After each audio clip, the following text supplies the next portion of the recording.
एक बार एक कवि हुआ करता था। उसकी माली हालत इतनी खराब हुई कि घर में खाने के लाले पड़ गए।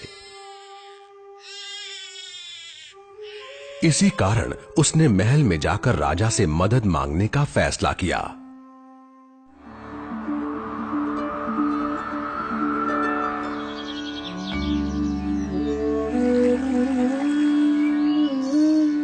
राजा के बुलाए जाने पर उसने अपनी कविताएं पढ़नी शुरू कर दी।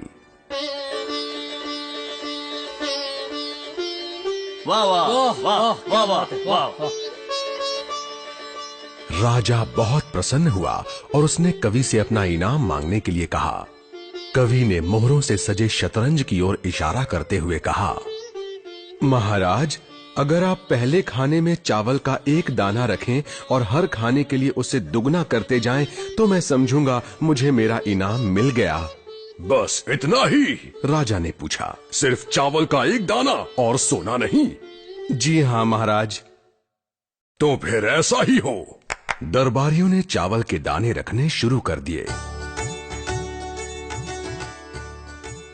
पहले खाने में 1, दूसरे में 2,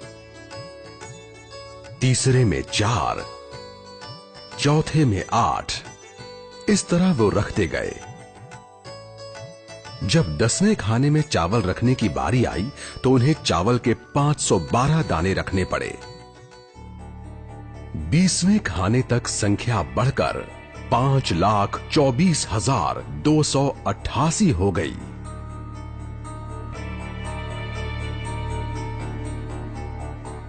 आधे हिस्से तक आते आते 32वें खाने में चावल के दानों की गिनती 214,74,83,648 हो गई। जल्द ही गिनती अरबों खरबों में बढ़ गई। आखिरकार अभागे राजा को अपना पूरा राजपाट उस चतुर कवि के हाथों सौंपना पड़ा। और इसकी शुरुआत चावल के सिर्फ एक दाने से हुई थी। कहानी की सीख, चक्रवृद्धि की ताकत को कम नहीं आंकना चाहिए।